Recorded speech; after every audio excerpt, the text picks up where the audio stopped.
Assalamualaikum warahmatullahi wabarakatuh. Selamat siang Bapak Ibu Guru serta hadirin sekalian. Pada kesempatan kali ini saya merasa sangat hormat sekali. Di sini saya menjadi moderator sekaligus narasumber dalam acara diseminasi budaya positif. Sebelumnya saya ucapkan terima kasih kepada Bapak Ibu dan hadirin semua yang telah meluangkan waktunya untuk dapat berhadir dan bergabung pada acara pada hari ini.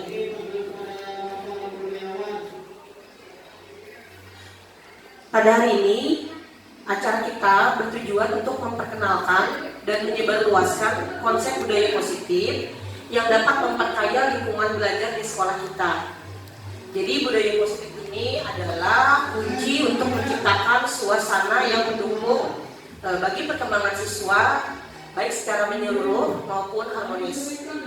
Jadi melalui acara ini kita akan menggali berbagai inisiatif, terus berbagi pengalaman dan juga mendiskusikan cara-cara efektif untuk dapat menerapkan budaya positif di sekolah kita.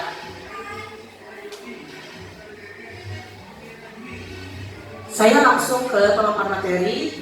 Yang pertama, ini judul kegiatan kita pada hari ini Bapak dan Ibu. Next. Jadi pada hari ini tujuan kegiatan kita di sini ada 3. Yang pertama, menyebarluaskan pemahaman tentang budaya positif. Yang kedua, menginspirasi implementasi praktis. Dan yang ketiga, membangun komitmen bersama.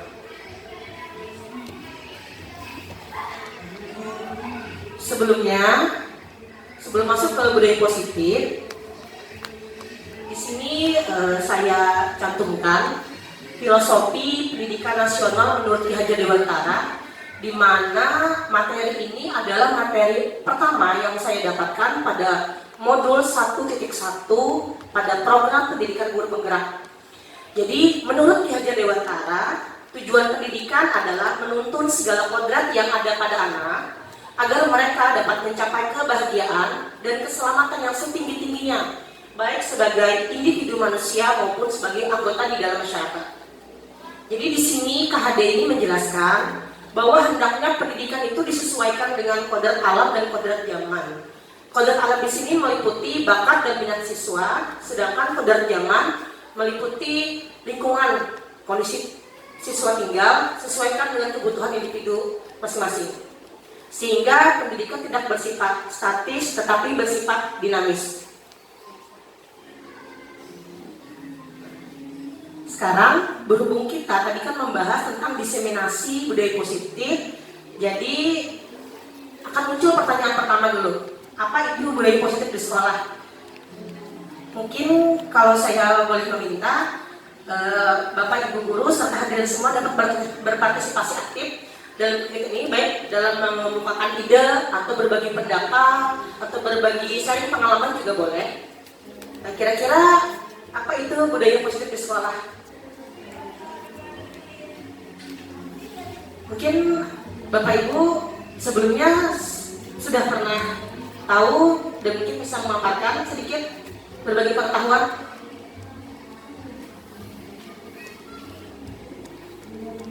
Kira-kira bagaimana Bapak dan Ibu?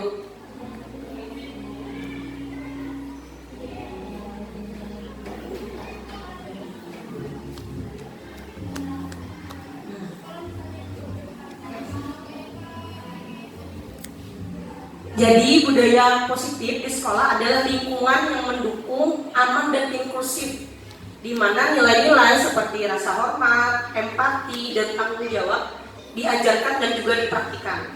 Hal ini melibatkan hubungan yang kuat, disiplin restoratif, serta pembelajaran sosial dan emosional. Dengan budaya ini, murid lebih termotivasi, berprestasi dengan lebih baik, dan berkembang secara holistik, baik secara akademis maupun sebagai individu yang berkarakter, di mana diharapkan karakter murid sesuai dengan profil pelajar Pancasila.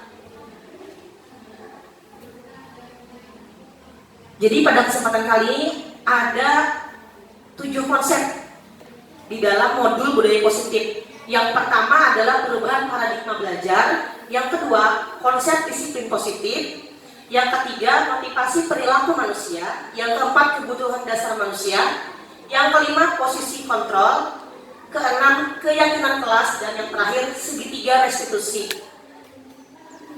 Nanti akan kita bahas satu persatu ya Bapak dan Ibu. Yang pertama kita mulai dengan perubahan paradigma belajar. Jadi perubahan paradigma belajar mengacu pada pergeseran dalam cara pandang dan pendekatan terhadap proses pembelajaran seiring dengan perkembangan ilmu pengetahuan dan teknologi serta kebutuhan di masyarakat, di mana perubahan itu mencerminkan pemahaman yang lebih mendalam bagaimana manusia belajar, kemudian bagaimana pendidikan itu dapat lebih efektif mendukung perkembangan murid. Nah, di sini saya cantumkan ada 7 poin perubahan utama paradigma belajar. Yang pertama ini dari pembelajaran pasif ke pembelajaran aktif.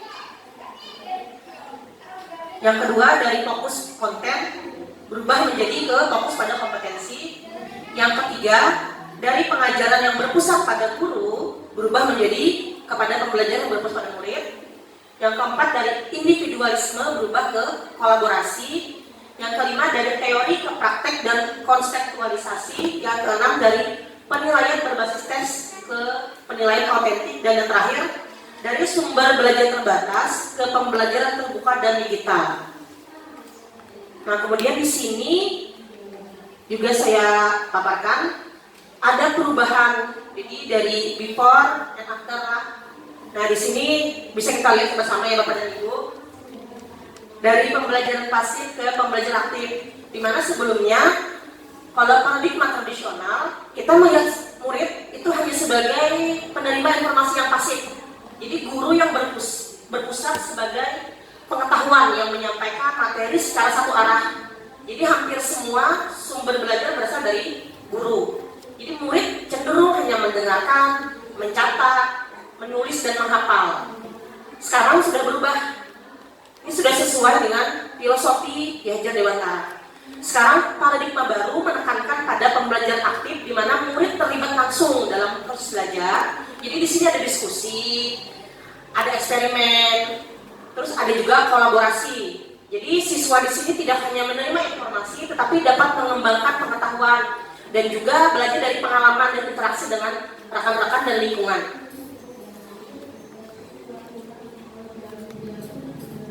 Selanjutnya, dari fokus pada konten ke fokus pada kompetensi. Sebelumnya, pendidikan hanya fokus pada penguasaan konten, materi pelajar, dan hasil pembelajaran itu hanya diukur berdasarkan tes. Kan biasa begitu kan, kita mengajar, kita berikan tes, dan hasilnya itulah alat ukur kita. Tapi sekarang ada perubahan, di mana pendekatan modern menekankan pada kompetensi yang lebih luas lagi. Jadi di sini ada keterampilan, tidak hanya pengetahuan saja yang menjadi bahan penilaian. Jadi ada berpikir kritis, pemecahan masalah, kreativitas, komunikasi, dan kolaborasi.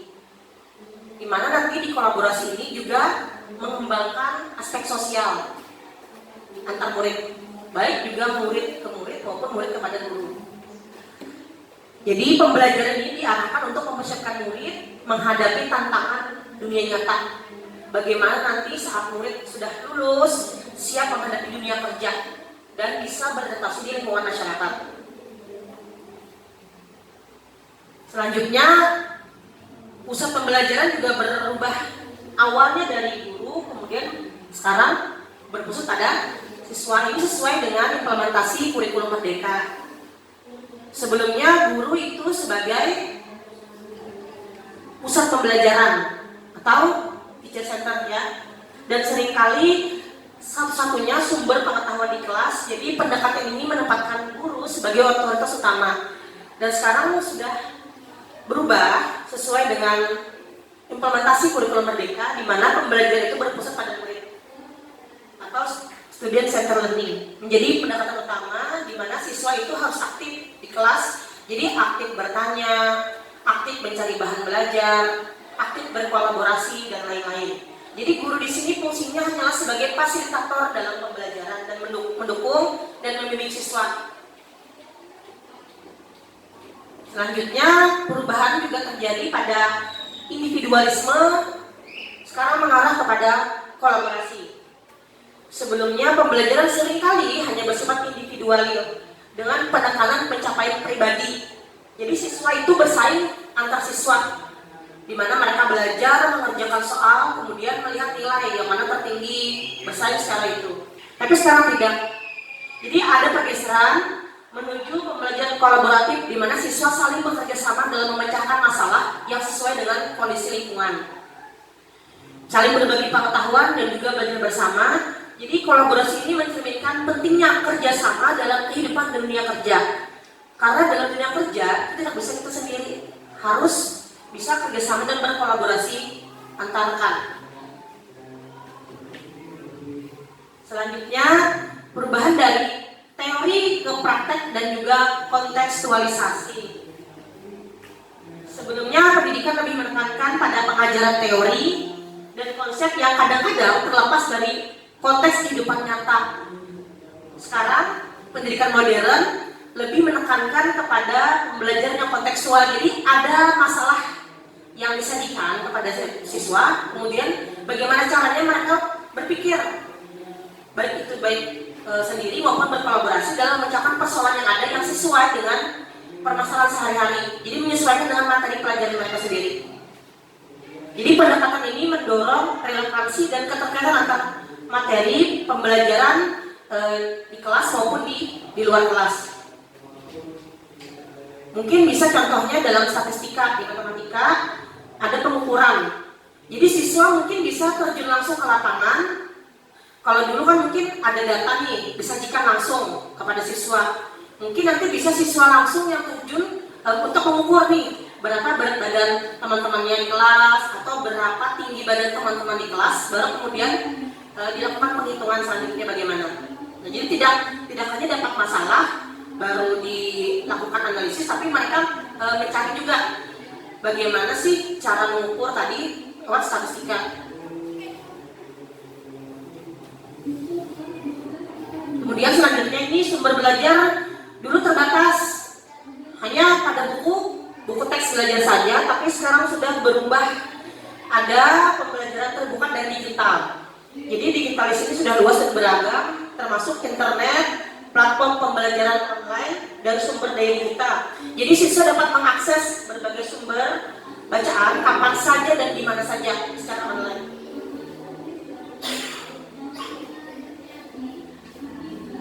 Selanjutnya kita fokus pada budaya positif yang kedua, yakni disiplin positif. Di mana disiplin positif ini fokusnya pada upaya untuk membangun lingkungan yang mendukung dan mendorong murid untuk bertanggung jawab atas perilaku manusia. Jadi tujuannya itu agar murid ini mampu bertanggung jawab terhadap apa yang mereka lakukan. Tapi fokus di sini adalah tidak dengan cara menghukum. Mengapa begitu? Karena niatnya di sini kita ingin murid itu benar-benar sadar akan disiplin yang memang bermanfaat bagi mereka, dan kira-kira apa sih manfaatnya kalau memang mereka bisa menerapkan disiplin itu akan mengembangkan kemampuan mereka, baik dalam hal mengatur ketepatan waktu, bertanggung jawab, dan lain sebagainya. Nah, di sini ada muncul pertanyaan, apa tantangan terbesar yang kita hadapi sebagai guru dalam menerapkan disiplin positif baik di kelas maupun di sekolah, kemudian bagaimana cara kita mengatasinya. Nah, mungkin di sini saya bisa meminta Bapak Ibu guru kita saling share informasi atau saling bertukar pengalaman. Kira-kira pengalaman apa yang pernah Bapak Ibu dapatkan, tantangannya seperti apa mungkin, dan bagaimana cara mengatasinya. Mungkin kita bisa berbagi informasi. Jadi tadi saya menyiapkan satu buah pesawat kertas dengan sengaja. Nah, kira-kira pesawat ini akan saya lemparkan. Jadi dia akan terbang kepada ini mengikuti alur anginnya lah, kemana angin membawa sudah dia mudah. Nah, jadi anggapannya nanti yang kejatuhan pesawat anggap aja ketiban durian runtuh. Nah, dapat hoki lagi hari ini.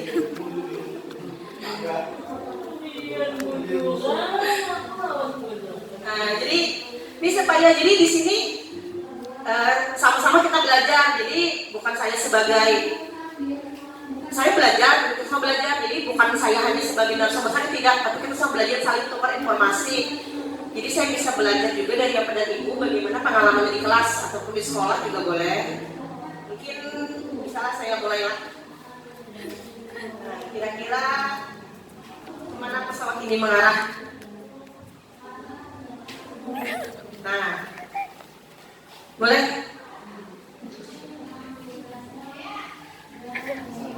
Ayo Kak, ayo sini dulu.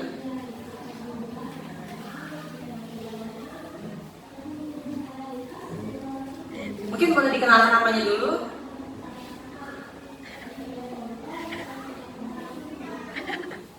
Perkenalkan, nama saya Elsie Florencia. Bisa diceritakan sedikit tantangan terbesar yang menghadapi dalam menerapkan disiplin positif. Mungkin bagi diri sendiri juga bisa. Di kelas bagaimana mungkin? Misalnya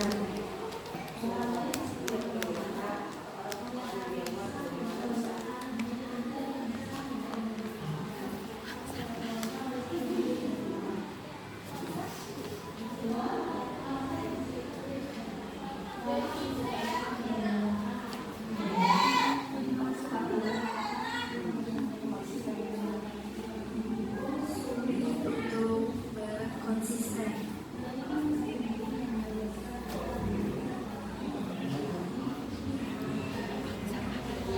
terima kasih atas jawabannya. Tadi dikatakan bahwa sulit untuk konsisten. Mungkin ada jawaban tambahan kira-kira Bapak Ibu yang lain?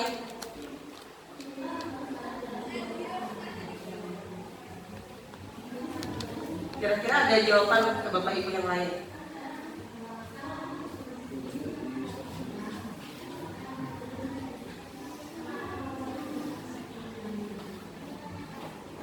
Bagaimana?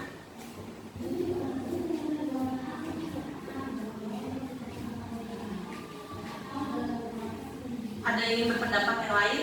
Kira-kira kita saling berbagi pengalaman tantangan terbesar yang pernah dihadapi dalam menerapkan disiplin positif di kelas dan bagaimana cara mengatasinya. Atau kita boleh coba pesawat kedua lah. Kira-kira mengarah kemana?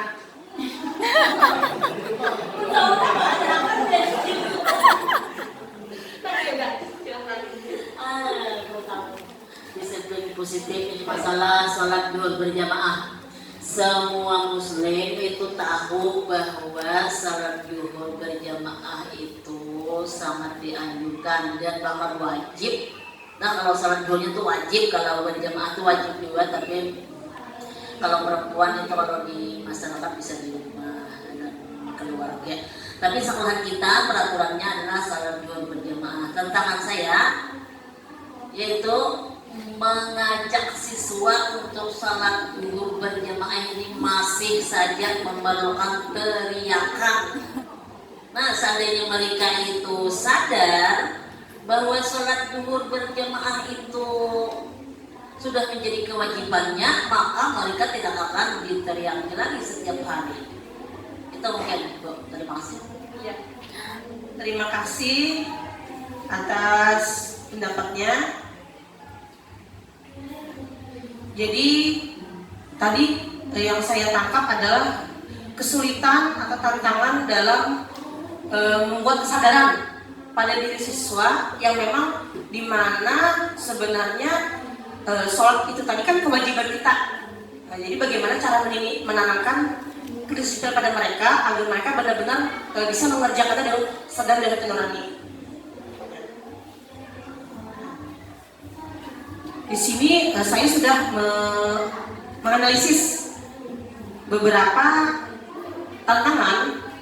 Saya lihat ini dari rekan sejawat juga ada.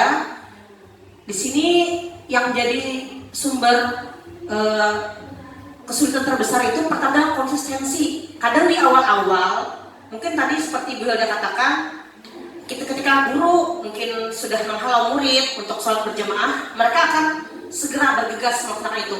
Tapi ketika mungkin guru lengah atau tidak ada, mereka lupa kembali. Jadi itu mungkin dapat dikatakan konsistensi dalam penerapannya sulit untuk selalu terjaga.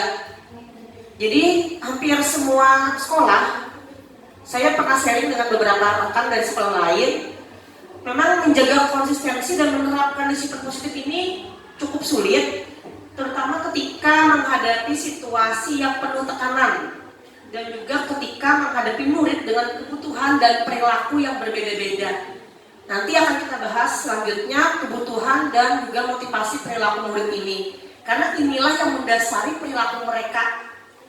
Mungkin cara mengatasinya, kita harus benar-benar punya aturan yang tegas, harus ada konsekuensi yang tegas sejak awal, dan memastikan bahwa murid benar-benar memahami akan aturan itu.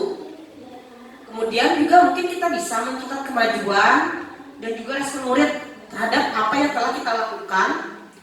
Yang terpenting itu adalah merefleksi setiap tindakan yang telah kita lakukan. Misalnya kita bikin aturan, seharusnya itu ditulis dulu. Nah, kira-kira sejauh mana tingkat keberhasilannya, nanti ada alat ukurnya. Kemudian direfleksikan bagaimana hasilnya. Yang kedua tantangannya adalah memahami dan menyesuaikan dengan kebutuhan individu. Karena setiap murid itu memiliki latar belakang kehidupan yang berbeda, kepribadian yang berbeda, kebutuhan yang berbeda, sehingga pendekatan disiplin efektif untuk satu murid belum tentu efektif untuk murid yang lain. Jadi cara mengatasinya mungkin kita bisa memahami kebutuhan murid melalui observasi, dialog, dan juga melibatkan orang tua. Nah, dalam setiap kegiatan yang ada di sekolah atau program sekolah. Jadi dengan informasi ini, pendekatan disiplin bisa disesuaikan dengan cara yang lebih personal dan efektif. Kemudian tantangan selanjutnya adalah menangani perilaku yang sulit atau mengganggu. Tantangannya mungkin beberapa murid memiliki perilaku yang sulit diatasi atau dikendalikan, yang bisa mengganggu proses belajar, kemudian juga membuat penerapan disiplin positif menjadi lebih menantang. Jadi cara mengatasinya adalah menggunakan pendekatan solusi dengan melibatkan murid dalam proses mencari penyelesaian masalah. Nanti ini ada hubungannya ke materi selanjutnya dalam segitiga restitusi.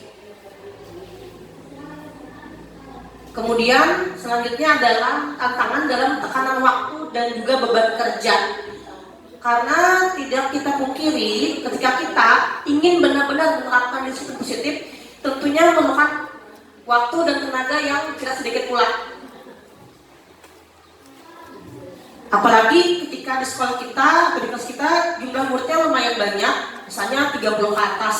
Nah, tentu kan kita semuanya sebagai guru harus bisa nih bagaimana cara menghandle atau membimbing mereka semua ini agar benar-benar bisa memahami dan menyadarkan mereka betapa pentingnya disiplin positif tersebut. Yang terakhir, ini tantangan terberat juga nih, adalah kurangnya dukungan dari lingkungan sekolah. Jadi jika lingkungan sekolah secara global tidak mendukung pendekatan disiplin ini, mungkin akan sulit untuk menerapkannya secara efektif. Kemudian cara mengatasinya adalah advokasi pentingnya disiplin positif melalui diskusi dengan rekan sejawat. Kemudian bisa dilakukan juga dengan meningkatkan pengembangan diri melalui pelatihan, workshop, ataupun BIMTEK. Jadi jika memungkinkan saling berbagi informasi. Jadi mungkin setelah pelatihan akan ada diseminasi berbagi praktik baik dengan rekan-rekan sejawat. Nah, di sini yang ketiga adalah tentang motivasi perilaku manusia. Setiap manusia itu bertindak pasti ada dorongan kan, yang mendorongnya itu apa? Nah, di sini menurut Ian Dawson dalam bukunya dia menyatakan ada 3 motivasi perilaku manusia. Yang pertama itu yang paling sering umum kita jumpai adalah untuk menghindari ketidaknyamanan atau hukuman. Jadi ini adalah tingkat paling rendah dari motivasi perilaku manusia. Jadi kebanyakan mereka berbuat sesuatu menghindarinya karena takut pada hukuman. Tapi di zaman sekarang kadang malah sebaliknya, karena sering kali dihukum, akhirnya jadi hal yang sangat biasa dan tidak lagi menjadi hal yang menakutkan. Dan bahkan kadang hukuman itu paling ditunggu. Kira-kira pernah lah mungkin Bapak Ibu menemui siswa yang mungkin terlambat sekolah, malah kadang nanya, apa kira-kira hukuman hari ini? Mungkin karena saking sudah biasanya, mungkin hampir tiap hari, jadi sudah makanan sehari-hari lah ibaratnya tuh. Yang kedua, ada juga motivasinya itu karena ingin mendapatkan imbalan atau penghargaan.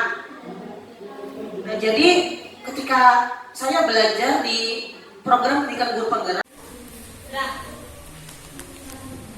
baiklah, kita lanjutkan kembali tadi tentang motivasi perilaku manusia.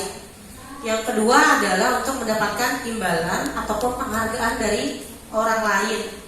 Jadi kadang-kadang seseorang itu berbuat bisa jadi ingin mengharapkan pujian ataupun hal-hal lain yang menguntungkan bagi dirinya sendiri. Yang ketiga, ini adalah untuk menjadi orang yang memang mereka inginkan, dan juga karena menghargai diri sendiri, karena memang memahami dan mempercayai tentang nilai-nilai yang memang dipercaya. Kemudian ketiga motivasi ini telah saya pisahkan, ada dua. Yang pertama adalah motivasi eksternal dan yang kedua motivasi internal. Jadi poin 1 dan 2 tadi itu tergolong kepada motivasi eksternal karena dorongannya berasal dari faktor-faktor dari luar individu itu sendiri, seperti penghargaan, pujian ataupun menghindari hukuman. Sedangkan kalau motivasi internal itu berasal dari diri individu sendiri. Jadi memang kita melakukan sesuatu karena kita meyakini bahwa itu benar dan memang harus untuk dilakukan. Jadi dan juga kita menghargai diri sendiri dan kita ingin menjadi orang yang baik dan benar. Jadi itu termasuk ke kategori motivasi internal. Jadi motivasi perilaku manusia itu berakar pada kebutuhan dasar, keinginan pribadi, penghargaan, kepuasan, pengaruh sosial, tantangan, harapan, ataupun ketakutan. Jadi sangat beragam sekali. Jadi penting bagi kita sebagai pendidik untuk memahami motivasi ini agar dapat membantu kita mengerti mengapa murid mungkin melakukan hal tertentu di luar nalar, ataupun bagaimana cara memotivasi diri murid dengan lebih baik. Untuk itu, hubungan motivasi tadi adalah kepada kebutuhan dasar manusia. Di sini ada 5 kebutuhan dasar. Yang pertama, bertahan hidup. Bertahan hidup di sini meliputi makan, minum, dan lain sebagainya. Yang kedua adalah kebutuhan kasih sayang dan rasa diterima. Jadi mungkin di kelas Bapak dan Ibu pernah menemukan murid yang mungkin berkelakuan, bahasanya itu dia berbuat sesuatu karena mungkin mencari perhatian pada gurunya. Mungkin sengaja tidur di kelas misal, atau sengaja mengganggu temannya untuk mencuri-curi perhatian guru nih. Jadi mungkin kebutuhan yang nomor 2 lah yang memang mereka perlukan. Jadi mereka ingin disayang dan diterima. Berbeda dengan tadi yang pertama. Kalau yang pertama tadi mungkin ada murid makan di kelas, kita tanyakan kepada dia, kenapa kamu makan di kelas? Bisa jadi karena dia memang belum makan sejak pagi. Jadi itu termasuk kategori kebutuhan untuk bertahan hidup. Yang ketiga adalah kebutuhan penguasaan. Jadi penguasa di sini memang meyakini akan kemampuan yang ada pada dirinya. Yang keempat, kebebasan. Ada kadang murid juga yang tidak senang terlalu dikekang oleh guru. Jadi mereka ingin bebas-bebasnya tanpa aturan. Kadang-kadang ada yang seperti itu. Yang kelima, kesenangan. Nah, ini berbeda. Ada murid mungkin yang mengganggu temannya nih, mengusir temannya.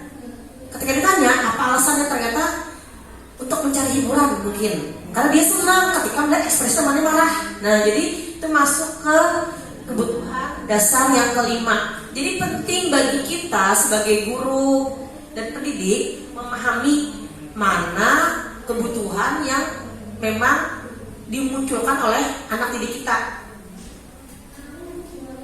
Jadi dengan memahami kebutuhan dasar murid adalah esensial bagi seorang guru untuk menciptakan lingkungan belajar yang aman, nyaman, serta mendukung perkembangan holistik bagi setiap murid.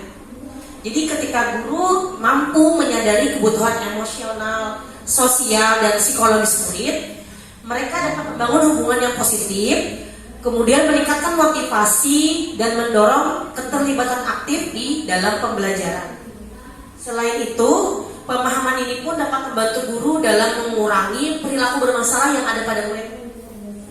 Karena kadang banyak perilaku masalah itu seringkali adalah respon dari kebutuhan murid yang tidak terpenuhi. Jadi mereka itu mungkin mengulang kesalahan yang sama setiap hari karena tidak terpenuhi kebutuhan tadi.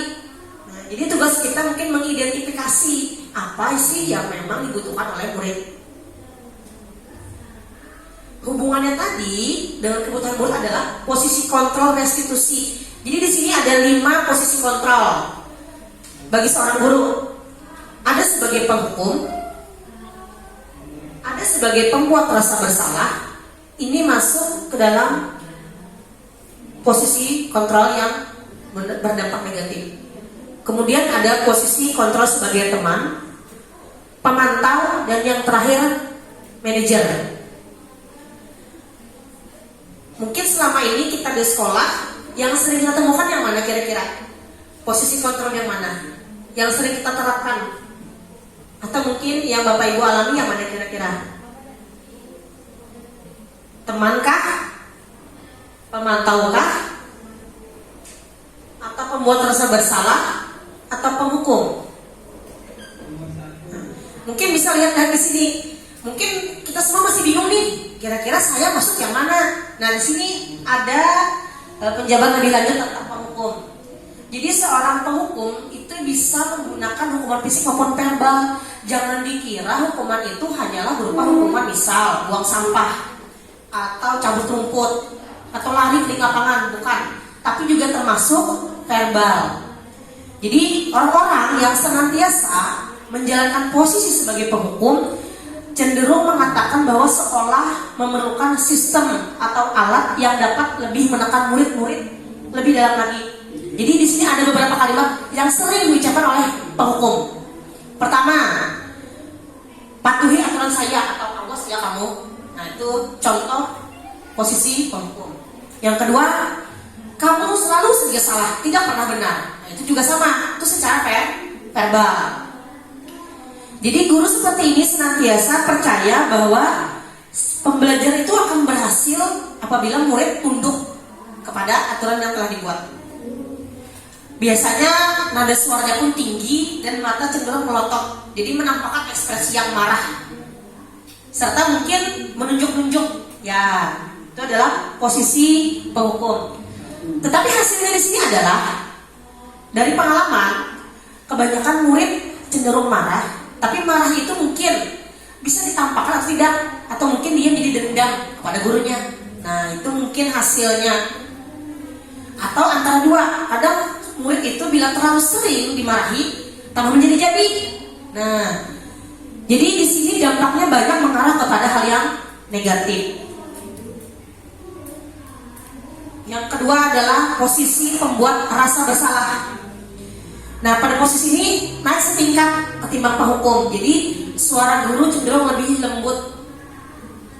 Cuman di sini posisi ini adalah membuat pihak lain merasa tidak nyaman karena ada kata-kata seperti ini mungkin. Saya sangat kecewa sekali dengan kamu. Jadi kata-kata itu menimbulkan rasa bersalah pada diri murid. Atau misalnya begini, bagaimana perasaan orang tuamu seandainya melihat kelakuanmu seperti ini? Itu pun salah satu contoh dari pembuat rasa bersalah. Cenderung pembuat rasa bersalah ini menggunakan nada yang sedih, nada yang halus dan mendayu-dayu agar muridnya merasa sangat bersalah. Dalam hal ini hasilnya murid akan menjadi orang yang gagal dan cenderung tidak sanggup membahagiakan orang lain. Jadi kadang tuh merasa kok begini ya aku, kok begini ya saya, begitu. Yang ketiga, naik setingkat lagi, posisi sebagai teman. Jadi guru pada posisi ini tidak akan menyakiti murid, namun tetap berupaya mengontrol murid melalui persuasi. Jadi ini persuasi ini ibaratnya itu sebuah rayuan. Jadi posisi teman pada guru bisa positif maupun negatif. Positif di sini adalah terjalinnya hubungan baik antar guru dan murid. Jadi kadang-kadang guru pun menyelipi humor. Nah, humor atau candaan di balik tegurannya kepada murid. Hal negatifnya adalah ketika suatu saat guru tersebut tidak membantu murid, maka murid akan kecewa karena berpikir bahwa saya ini merasa berteman dengan guru tersebut. Nah, tapi kalau seperti ini, nah kadang-kadang seperti itu. Mungkin murid akan merasa senang karena dia merasa akrab dengan guru tersebut. Cuman negatifnya adalah menjadi ketergantungan. Nah, ketika tidak ada guru tersebut, dia bingung menghandle sikapnya seperti apa. Tapi ketika muncul guru tersebut, dia bisa berubah menjadi murid yang ceria, yang disiplin dan lain sebagainya. Mungkin kita semua pernah mengalami hal-hal seperti ini. Naik selevel lagi adalah posisi sebagai pemantau. Jadi memantau di sini artinya mengawasi. Jadi saat kita mengawasi artinya kita bertanggung jawab terhadap perilaku yang kita awasi. Posisi pemantau di sini berdasarkan pada peraturan dan juga konsekuensi. Dengan menggunakan sanksi ataupun konsekuensi, kita dapat memisahkan hubungan pribadi kita dan juga murid. Jadi sebagai seorang pemantau di sini ada contoh-contoh kalimat pertanyaan yang sering dilakukan oleh pemantau. Misal nih, kamu ingat tidak apa peraturan sekolah kita? Atau misalkan nih, sanksi atau konsekuensinya ada? Apa yang kamu pikirkan ketika berbuat hal seperti ini? Nah, itu contohnya adalah kalimat-kalimat yang sering dilontarkan oleh posisi kontrol sebagai seorang pemantau. Hasilnya adalah murid paham apa konsekuensi yang harus mereka jalankan karena telah melanggar aturan-aturan dari sekolah. Tetapi di sini murid tetap dibuat tidak nyaman karena konsekuensi di sini tentu mengharuskan murid. Misal nih ada murid yang terlambat masuk ke dalam kelas saat jam pelajaran, akhirnya diberi konsekuensi yang terlambat tidak diperkenankan istirahat. Nah, jadi harus tinggal terlebih dahulu. Tentunya itu membuat murid tidak nyaman dan guru pun tentu akan direpotkan. Kenapa? Kamu harus memantau murid tersebut. Bila ditinggalkan kan percuma. Murid disuruh tinggal di kelas tapi gurunya pergi kan tidak ada hasilnya. Nah, jadi mungkin itu masih berdampak belum sepenuhnya positif. Nah, ini yang tertinggi dari segala posisi kontrol adalah sebagai seorang manajer. Jadi posisi terakhir manajer ini adalah posisi di mana guru berbuat sesuatu bersama dengan murid. Jadi saling mencari solusi bersama. Jadi guru membimbing murid menemukan solusi atas permasalahan yang mereka timbulkan sendiri. Misal ketika guru menanyakan nih, kira-kira ketika kamu berbuat salah, apa rencanamu untuk memperbaiki kesalahanmu? Nah, jadi muridnya berpikir sendiri, memberikan pendapatnya apa yang bisa mereka lakukan. Jadi ketika guru tersebut tidak ada sama mereka tetap bisa memanajemen dirinya sendiri. Jadi pada intinya posisi manajer ini mendidik murid untuk mengembalikan tanggung jawab pada murid untuk mencari jalan keluar atas permasalahan yang mereka timbulkan, tentunya dengan bimbingan oleh guru terlebih dahulu. Nah, selanjutnya ini adalah keyakinan kelas. Mungkin Bapak Ibu di sini sudah pernah membuat keyakinan kelas. Boleh saya minta suaranya dari Bu Marita? Untuk di kelasnya sendiri, Bu Risa, keyakinan kelas yang saya buat dengan anak-anak, kami melakukan beberapa perjanjian di mana karena Mata pelajarannya Ulu Ampu ini adalah mata pelajaran bahasa Inggris di mana tidak selalu atau tidak pernah diucapkan oleh anak-anak secara rutin, ya. Karena memang bahasa Inggris ini kan bukan bahasa kita, istilah kata mereka. Jadi untuk apa Bu melakukan atau mengucapkan bahasa yang notabene hampir tidak pernah ada dampak langsung bagi mereka.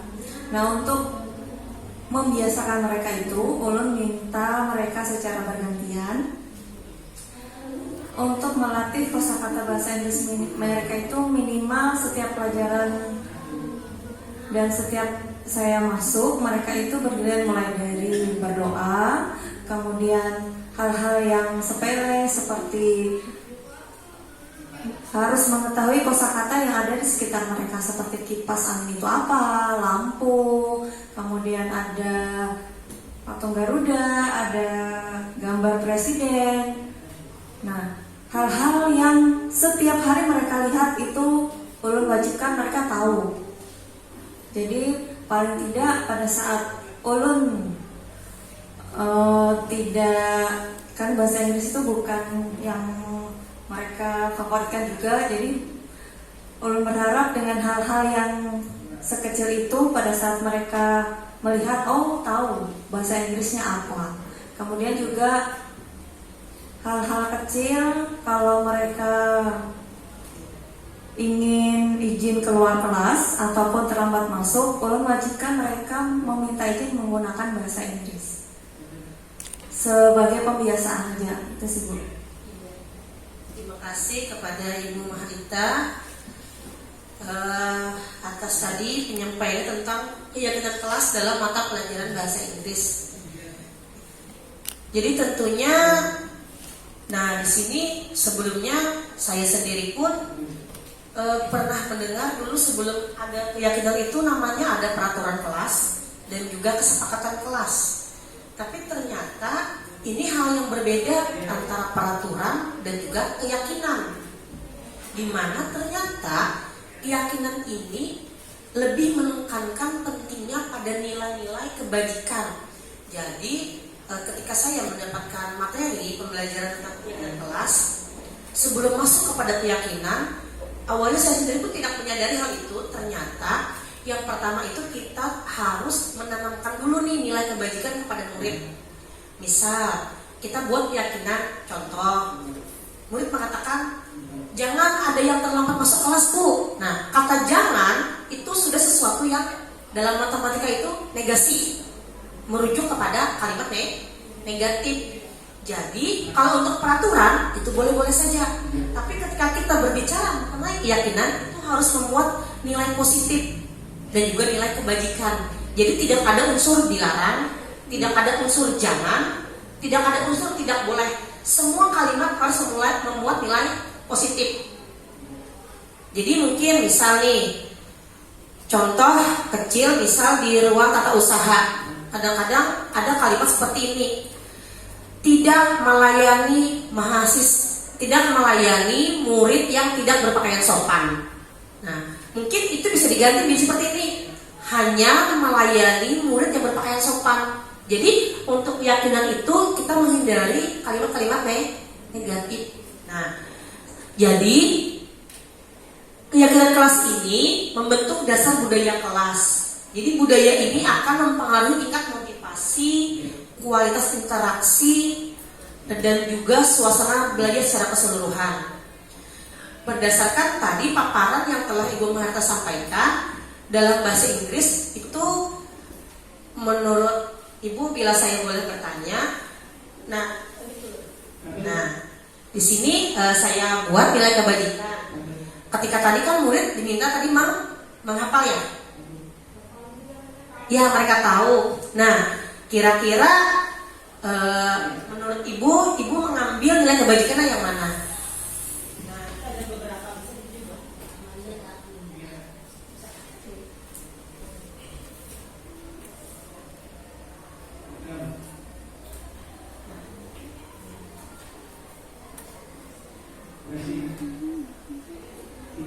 Kalau menurut saya yang pertama itu ada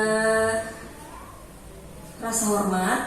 Kenapa ulun meminta mereka paling tidak mereka tahu, Bu? Karena mereka selalu meremehkan sesuatu hal yang tidak mereka gunakan.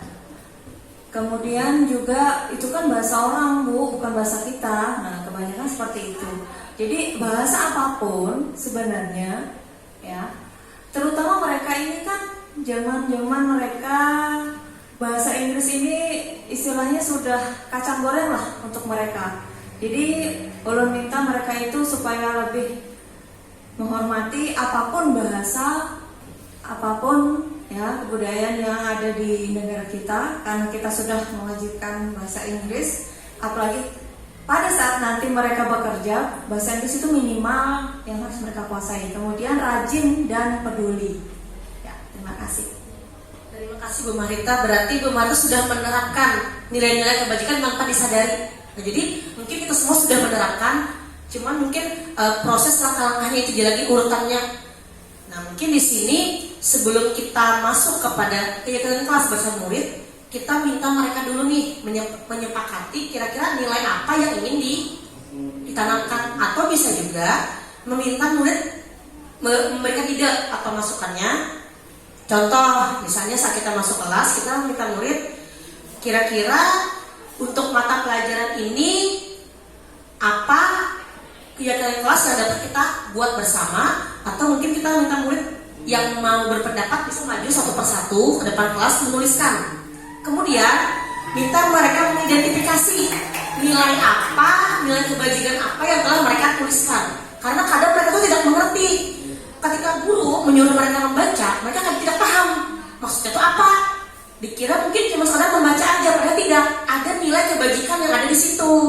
Ya. Ketika dikatakan sudah anak membaca, ada yang mengatakan sudah, padahal belum. Kira-kira nilai kebajikan apa di situ yang tertanam?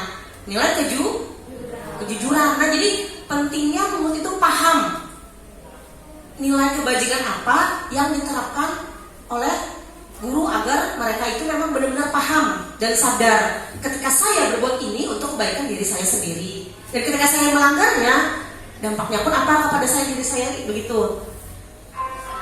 Nah, selanjutnya di sini ada langkah-langkah dalam membentuk keyakinan sekolah ataupun kelas. Jadi keyakinan kelas itu lebih bersifat abstrak daripada peraturan, lebih rinci dan konkret. Dan juga keyakinan kelas berupa pernyataan-pernyataan universal, senantiasa dibuat dalam bentuk positif dan juga hendaknya tidak terlalu banyak sehingga dapat diingat dengan mudah dan dipahami oleh semua warga sekolah. Nah, di sini ada salah satu contoh keyakinan kelas yang pernah saya terapkan ketika memulai di awal pembelajaran di tahun ajaran baru. Jadi saya sendiri meminta murid memberikan ide-idenya. Mereka bebas mengeluarkan pendapatnya dengan menuliskan di papan tulis. Kira-kira untuk kelas kita di mata pelajaran ini apa sih nilai-nilai keyakinan yang ingin kamu terapkan? Jadi mereka menulis, ada beberapa sampel murid. Kemudian saya dokumentasikan dan keyakinan tersebut dituangkan dalam bentuk ke media sosial. Di sini saya bersama dengan murid menuangkan ke bentuk Canva yang kami muat ke dalam grup mata pelajaran kami di WhatsApp. Karena saya bukan wali kelas, jadi saya membuat ke grup WhatsApp pembelajaran. Dan setiap akan masuk kelas, ini selalu saya tampilkan sebelum memulai pembelajaran. Jadi diingatkan kembali nih, ketika ada murid yang telah masuk kelas, saya tanyakan lagi, bagaimana dengan keyakinan yang sudah kita buat? Sudahkah kalian yakini? Ketika mereka mengatakan sudah, apakah terlihat dari sikap mereka begitu? Jadi mereka senantiasa mengingat. Jadi mungkin kalau dulu sebelumnya memang saya pernah membuat kesepakatan kelas, tetapi tidak tertuang seperti ini dan tidak konsisten. Nah, ini kadang jadi masalah ini. Harus konsisten dalam menerapkannya. Jadi yang saya dapat dari pembelajaran itu di program guru penggerak, alangkah baiknya keyakinan tersebut senantiasa ketika kita masuk memulai dialog kembali itu harus selalu diingatkan kepada murid. Atau bisa juga nih, adakah keyakinan yang perlu ditambahkan atau kira-kira adakah yang perlu dikurangi, misal seperti itu. Ini hubungannya kembali, tadi ada posisi kontrol, keyakinan kelas, motivasi perilaku manusia, dan terakhir ini adalah tentang segitiga restitusi. Nah, yang pertama, ini ada 3 langkah Bapak Ibu tentang segitiga restitusi. Yang pertama adalah menstabilkan identitas, yang kedua validasi tindakan yang salah, yang ketiga menanyakan keyakinan. Nah, dan ini adalah langkah yang tadi disertai dengan teori kontrolnya. Mungkin kita semua sebagai seorang guru tentu pernah melakukan ini, tetapi apakah langkahnya itu sudah lengkap? Ataukah hanya di poin pertama? Ataukah di poin kedua atau seluruhnya? Nah, jadi ini yang harus kita gali lagi lebih dalam. Jadi posisi kontrol sebagai seorang manajer tadi itu akan tepat apabila kita telah melaksanakan segitiga restitusi. Yang pertama adalah menstabilkan identitas. Saya sudah mencoba melakukan hal tersebut ketika ada murid yang kadang-kadang itu dia itu piket itu kadang mau, kadang tidak, seperti itu. Mungkin Bapak Ibu sering menemui seperti itu. Tidak peduli akan kebersihan lingkungannya, tidak peduli akan tanggung jawabnya. Sedangkan teman yang lain merasa kok cuma saya yang menyapu, dia kenapa tidak? Kadang-kadang seperti itu kan. Nah, jadi yang pertama itu dapat kita lakukan adalah memanggil murid tersebut. Kita panggil, tapi kalau bisa memanggil ini jangan di depan orang banyak. Nah, jadi secara personal aja pemanggilannya. Mungkin bisa di kantor guru saat suasana agak sepi. Yang pertama adalah menstabilkan identitas. Mungkin kita bisa bertanya kepada mereka, kira-kira kamu ibu panggil kenapa ya? Nah, mungkin. Jadi guru tersebut berdasarkan keluhan dari murid dan juga monitoring selama mengajar kan mungkin dilihat nih kebersihan kelasnya kurang. Siapa yang sering tidak pikat? Kan seperti itu. Jadi yang pertama tadi menstabilkan identitas. Jadi kita menanyakan dulu kepada murid nih, kira-kira kenapa mereka berbuat seperti itu. Nah. Kemudian yang kedua, mempandasi tindakan yang salah. Jadi kita tanyakan, apa hal yang mendasari kamu berperilaku seperti itu? Kadang jawaban murid itu beraneka ragam. Dari yang saya temukan, mereka seperti ini menjawab waktu itu, karena saya merasa mereka tidak terlalu penting. Itu jawabannya. Tapi ternyata di balik alasan tidak penting tersebut, mereka telah menyakiti perasaan teman yang lainnya, karena teman pikat yang lain tidak merasa dihargai, dan ini sudah melanggar keyakinan kelas.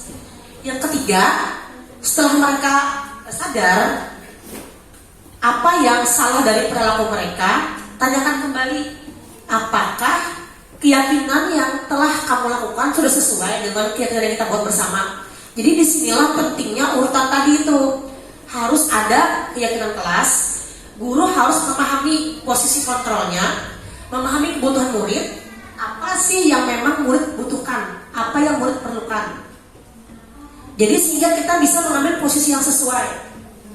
Nah, di sini saya akan berikan contoh kasus yang mungkin akan bisa kita jawab bersama. Jadi ini pembahasan terakhir dari diseminasi kita pada hari ini. Silakan dibaca Bapak dan Ibu. Di sini Ibu Dani sedang menjelaskan pelajaran bahasa Inggris di papan tulis. Namun beliau memperhatikan bahwa Fajar malah tidur-tiduran. Jadi bukan tidur beneran lah ini, tidur-tiduran. Agak malas-malasan lah istilahnya.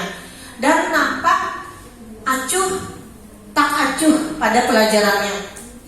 Jadi ketika mereka tersebut, kadang guru muncullah rasa ingin marah, tapi masih dikendalikan. Akhirnya mengatakan seperti ini, Fajar, ayo maju, coba jawab pertanyaan nomor 3 dan kerjakan di papan tulis. Fajar pun tampak malas-malasan maju ke depan, dan sesampainya di depan papan tulis, Fajar hanya diam terpaku. Kadang seperti itu kan kondisinya lah, disuruh maju, dan maju ya diam, kadang bengong di depan. Terus apalagi kadang-kadang guru mengatakan, ayo Fajar, makanya jangan tidur-tiduran, lain kali perhatikan, dan akhirnya murid pun disuruh duduk kembali. Itu jangan bisa kayak seperti itu kan? Dan akhirnya menanyakan lagi, siapa yang bisa menjawab pertanyaan ini? Nah, dan ketika Fajar duduk kembali di bangkunya, hal itu sudah menjadi rutinitas. Jadi hampir di setiap pelajaran bahasa Inggris, Fajar berperilaku seperti itu, tidak memperhatikan, acuh tak acuh. Bahkan nilai-nilainya pun tidak terlalu bagus untuk pelajaran bahasa Inggris. Bahkan ketika ditegur oleh Ibu Dani, Fajar hanya menjawab, tidak tahu Bu. Ibu Dani pun menjawab, bagaimana Fajar? Kamu gak kasihan sama Ibu? Ibu sudah capek-capek mengingatkan kamu. Nah, di sini ada 2 pertanyaan sesuai dengan pembahasan yang tadi telah saya paparkan. Pertanyaan pertama adalah, posisi kontrol apa yang diambil oleh Ibu Dani dalam pendekatannya kepada Fajar? Di sini ada 5 posisi kontrol. Yang pertama tadi penghukum, pembuat pemberi rasa bersalah, teman, pemantau, dan terakhir manajer. Kira-kira posisi apakah yang diambil oleh Ibu Dani?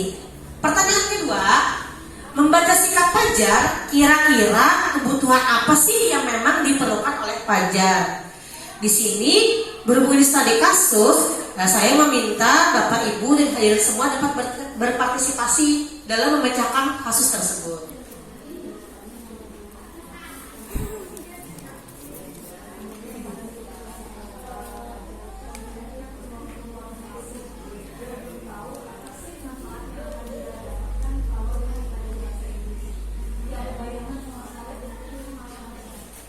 Kata Ibu Mahrita, untuk posisi kontrolnya adalah pemberi rasa bersalah. Sedangkan kalau kebutuhannya tadi motivasi. Kira-kira kalau kita masukkan ke golongan 5 kebutuhan tadi Bu, yang tadi itu kan ada bertahan hidup, kebebasan, kesenangan, kasih sayang dan rasa diterima, serta penguasaan. Kira-kira kategorinya ke yang mana? Kalau kita masukkan ke 5 kebutuhan dasar. Pertama tadi kan bertahan hidup, rasa kasih sayang dan ingin diterima, penguasaan, kebebasan, kesenangan. Nah, bila kita kategorikan ke dalam kasus Fajar, dia kebutuhan yang mana yang dia perlukan nih? Jadi kalau Ibu Marta ada 2 jawaban lah, penguasaan dan kasih sayang. Nah, kalau Pak Oji, kira-kira bagaimana pendapat Pak Oji? Kalau untuk posisi kontrol tadi kan Bu Marta mengatakan adalah memberi rasa bersalah. Sedangkan kalau untuk kebutuhannya tadi kata Bu Marta tadi masuk ke penguasaan dan juga rasa ingin diterima dan kasih sayang. Kalau Pak Oji bagaimana pendapatnya?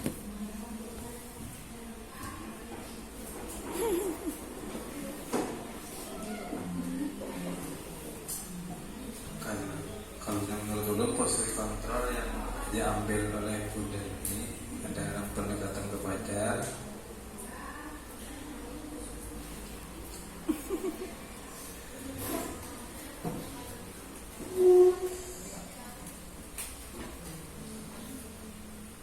Bisa sebagai teman.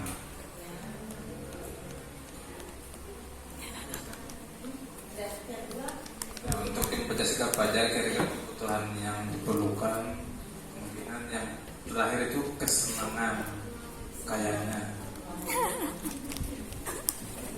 Ya, terima kasih Pak Oji. Ada yang lain boleh?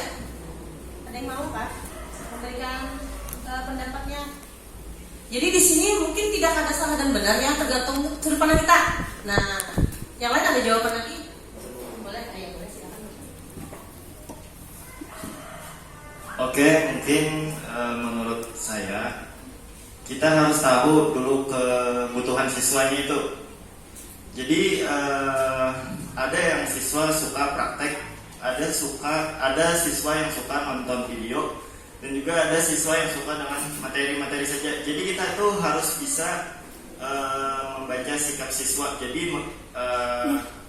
Jadi kita tahu apa kebutuhan siswa, apa kesenangan siswa. Jadi untuk membaca sikap pelajar itu menurut saya menggunakan kesenangannya, Bu. Ya. Kalau untuk posisi kontrolnya, tadi kan Pak Wadi teman yang memang tadi sebagai pemberi rasa bersalah. Untuk posisi kontrolnya mungkin lebih ke pendekatan sama dengan beberapa wajib tadi ke teman. Jadi kita itu saling sharing dengan muridnya. Kita tanyakan apa kebutuhan yang ingin digapai dalam pembelajaran itu, Bu. Mungkin itu aja, Bu. Terima kasih Bapak atas penjelasannya. Kembali ke atas. Kalau kita simak kembali pada kasus tadi, nah di sini kan ada kalimat nih, gimana kamu Fajar? Kamu gak kasihan sama ibu? Ibu sudah capek-capek loh ngajarin kamu, tidak kasihan sama ibu. Memang di sini kadang-kadang teman dan pembuat rasa bersalahnya yang mirip, beda-beda tipis dan agak sulit kita menganalisisnya. Nah, tapi ini adalah studi kasus yang saya temukan saat saya berkolaborasi dengan teman-teman di program pendidikan guru penggerak. Ada kelompok yang memang pro kontra ini masalah ini. Satu kelompok memberikan jawaban sebagai teman dan kelompok saya memberikan jawaban sebagai pemberi rasa bersalah. Tapi memang tidak ada yang salah dan benar, sama aja, saya benar aja gitu lah istilahnya. Nah, jadi posisi kontrol ini tadi bisa dua jawaban adalah teman bisa, pemberi rasa bersalah juga bisa. Kemudian untuk kebutuhan Fajar, terlihat Fajar ini kayaknya acuh tak acuh, seolah tidak punya minat, seolah tidak tertarik. Jadi antara dua nih, kemungkinan besar dia merasa tidak terlalu diperhatikan oleh gurunya, atau dia tidak terlalu menyukai pembelajaran itu karena mungkin dianggap cenderung monoton, tidak menarik, gitu-gitu aja.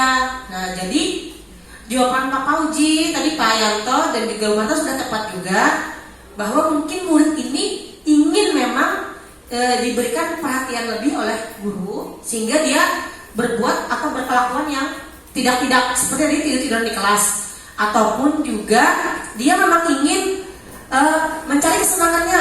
Mungkin dia senang mendengarkan atau listening, tapi ternyata guru cenderung membaca, akhirnya dia mulai merasa bosan dengan hal tersebut.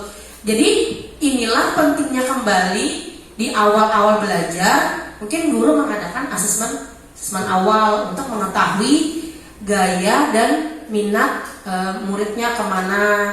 Jadi ketika memberi penugasan baik individu maupun kelompok bisa disesuaikan.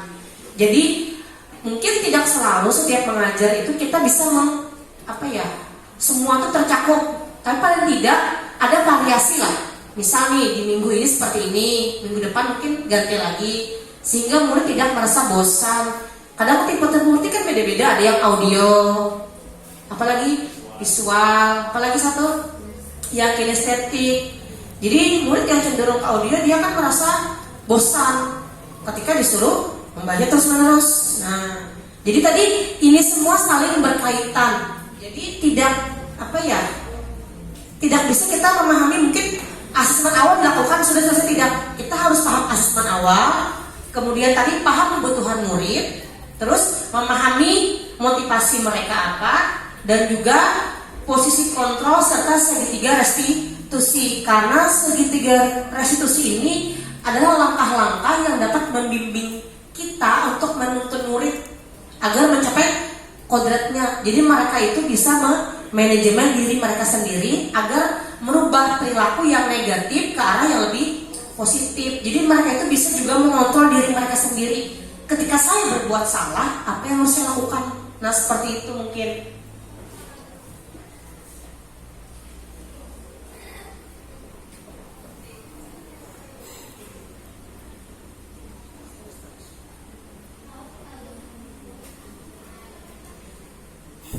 Mungkin pada kesempatan kali ini demikianlah pemaparan yang dapat saya sampaikan.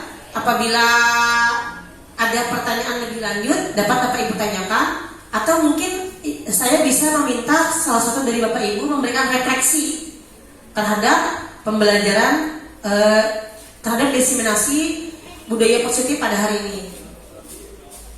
Mungkin tadi sudah menggunakan pesawat lah, sudah 2 kali.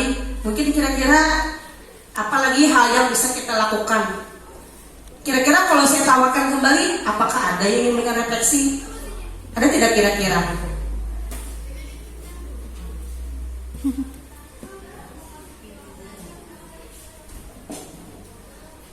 Oke, refleksi kita pada pertemuan kali ini dari yang sudah disampaikan oleh Ibu Risa. Ya, ulun mengambil kesimpulan baik dari jawaban Bapak Pauji, kemudian Bapak Hari, dan jawabanmu sendiri sebenarnya semua ini saling berkaitan, Bu Risa. Jadi tidak bisa kita menentukan satu sisi saja atau satu kebutuhan anak saja, karena sebenarnya itu akan menjadi lingkaran setan yang saling berhubung. Yang pertama mungkin dia tidak minat, kemudian karena rasa kurang minatnya dia tidak akan melakukan usaha lebih untuk menguasai pelajaran tertentu yang menurut dia tidak sukai. Kalau sudah seperti itu, mau guru membuat dia aktif dengan cara apapun, saya rasa feedback dari anak itu akan kurang maksimal. Kemudian kalau untuk memberikan kasih sayang, bukannya guru itu mau memilih-milih siswa ya, tapi terkadang guru juga merasa kok rasanya saya percuma ya memperhatikan anak tersebut, karena timbal balik yang saya harapkan tidak seperti yang diduga gitu kan. Si anak juga kadang masih tetap responnya biasa saja, walaupun sudah kita kasih bentuk kasih sayang. Kasih sayang seorang guru itu kan tidak seperti yang dipikirkan oleh anak-anak. Kalau anak berpikir kasih sayang itu nggak usah dikasih tugas lah Bu, langsung nilai bagus aja. Padahal seorang guru ini maunya anak itu berusaha, tidak melihat hasilnya. Apakah nilainya baik atau tidak, yang jelas dia mau, dia berusaha. Oh ternyata pendekatan saya, kasih sayang saya daripada dia itu dia terima. Nah tapi kalau pengalaman pribadi saya, hanya sekian persen anak yang menyadari oh ternyata ibu itu peduli. Nah jadi itu kesimpulan dari saya. Jadi diharapkan ya ini tidak bisa satu individu, Bu Risa, tidak bisa per individu. Semua pihak sekolah harus terlibat. Terima kasih. Ya bagus sekali tadi refleksi dari Ibu Mahrita. Jadi memang benar sekali, ini tugas kita semua warga sekolah. Jadi dari pimpinan, guru, staf, murid semuanya, bahkan orang tua pun. Nah di sini harus terlibat. Jadi bagaimana kita semua saling berkolaborasi, bagaimana dapat mencapai si tujuan pendidikan yang benar-benar diinginkan sesuai dengan dari filosofi pendidikan menurut Ki Hajar Dewantara. Jadi mungkin juga bisa di sekolah mungkin diadakan program lanjutan. Kemudian juga mungkin bisa diberikan sosialisasi kepada muridnya, bahkan pelatihan kepada gurunya juga mungkin bisa di program seperti itu. Jadi semua ini memang kewajiban dari kita semua. Cuman harapannya dari apa yang sudah saya sampaikan, walaupun cuma sedikit, adalah kira-kira mungkin manfaatnya lah bagi kita semua. Karena saya sendiri pun masih belajar. Makanya saya kan meminta pendapat dari Bapak Ibu untuk saling bertukar pikiran bagaimana cara mengelola kelas, mengelola emosi, dan mendapatkan posisi kontrol yang memang sebagai manajer seperti apa sih. Nah kadang tidak semudah berkata-kata lah, merebut itu sulit memang. Jadi sekali lagi di akhir ini saya ucapkan terima kasih Bapak Ibu hadirin semua atas partisipasinya dalam kegiatan diseminasi budaya positif. Apabila ada salah hilaf saya mohon maaf. Demikian, Assalamualaikum warahmatullahi wabarakatuh.